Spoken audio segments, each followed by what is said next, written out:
E aí pessoal, tranquilo? Então agora ainda vamos falar com vocês, ainda continuando sobre a angiosperma, mas agora vamos falar da raiz. A raiz que é um órgão importantíssimo para a planta, tá? Entre uma das principais funções está ali, fixar a planta ao solo, absorver água e sais minerais para que ela possa realizar a fotossíntese, tá? Ter a sua nutrição.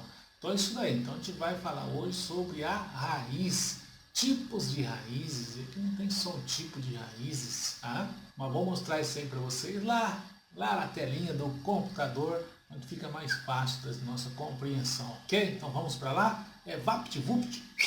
Então, galera, é aqui que nós vamos ver sobre a raiz. Funções: fixar o vegetal ao solo, ou seja, fixar a planta ao solo, deixá-la firme ao solo. E outra, retirar água e sais minerais do solo, que é indispensável para a planta, sua nutrição. Porque sem água e sais minerais, a planta não realiza fotossíntese. E com isso, ela não tem o seu alimento principal, que é a glicose. Então nós vamos ver aqui nesse outro slide que a planta tem, ou melhor, que a raiz tem umas partes principais. Primeiro, é um órgão vegetativo normalmente subterrâneo que faz parte do eixo da planta, exerce a função de sustentação e fixação, além de absorver água e sais minerais. Numa raiz, nós podemos observar 4 partes principais: uma chamada de zona ou região de ramificação, outra chamada de zona ou região lisa ou de crescimento, uma chamada de zona pilífera e a coifa. A coifa serve para proteger uma outra região que não aparece aqui, que é a região meristemática, a região de crescimento da raiz. Então a coifa é como uma proteção, uma luva que protege a ponta da raiz. Aqui nós temos mais uma melhor visualização. A região de ramificação, onde saem os ramos, que são as raízes secundárias. A região pilífera, olha só, também chamada de pelos absorventes, porque é aqui que tem uma melhor absorção de água a planta. Não que toda a raiz é cheia de pelos absorventes, mas tem uma área dela que os pelos absorventes são mais juntos, mais acumulados. Então tá aqui nessa área tem uma melhor absorção dessas águas. Região lisa ou de crescimento, que é a parte onde tem as células meristemáticas, onde faz que a raiz cresça para baixo, e a coifa, que protege a ponta da raiz. Bom, as raízes podem ser de dois tipos, uma chamada raiz fasciculada e outra chamada raiz pivotante. A raiz chamada raiz fasciculada também pode ser chamada de raiz cabeleira, onde ela tem uma raiz parecendo uma cabeleira, não possui uma raiz principal como outro tipo de raiz que nós vamos ver. A raiz pivotante também pode ser chamada de axial, pois possui uma raiz principal e outras secundárias. Vamos pegar um exemplo fácil aqui. A cenoura é um exemplo de raiz pivotante. A cenoura é uma raiz pivotante. Então nós temos dois tipos de raiz: fasciculada ou cabeleira, pivotante ou axial. Uma que apresenta uma região central e outra que não apresenta essa região central. Raízes tuberosas. Então aqui nós vamos ver alguns tipos de raízes, como que elas podem ser. Aqui a cenoura que eu falei. A cenoura é uma raiz.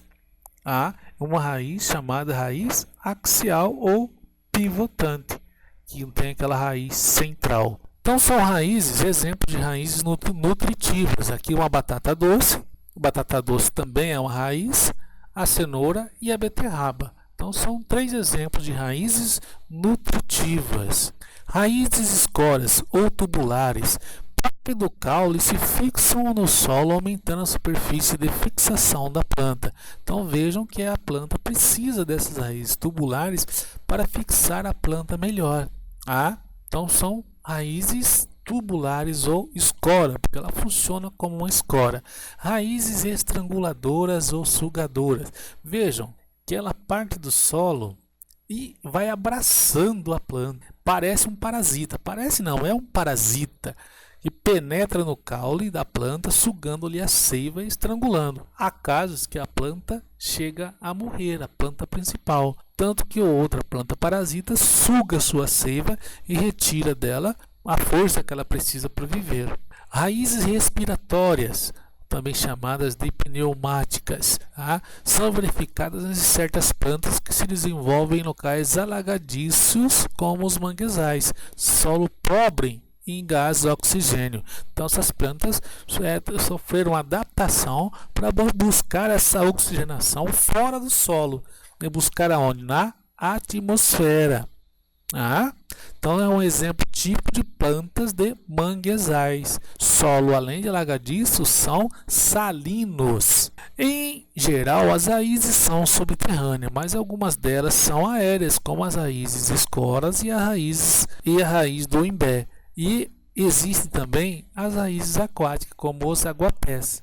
Então aqui são exemplos de raízes aquáticas e de raízes aéreas.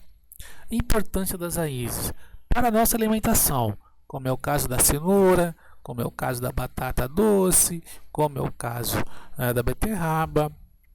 Não vamos confundir, gente. Batata doce é uma raiz, batatinha não é raiz. Batatinha, nós vamos lá na frente tratar, batatinha se trata de um caule, porque solta brotos.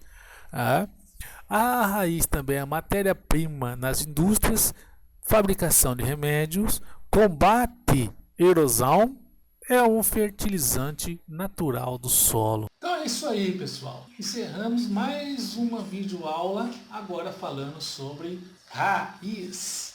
Joinha? Próxima aula a gente dá continuidade ao nosso videozinho e vamos falar sobre caule. Mais um lembrete, não vamos confundir raiz com caule, tá? Batata doce é uma raiz, mas a batatinha ela é um caule. Falou, até mais, galera!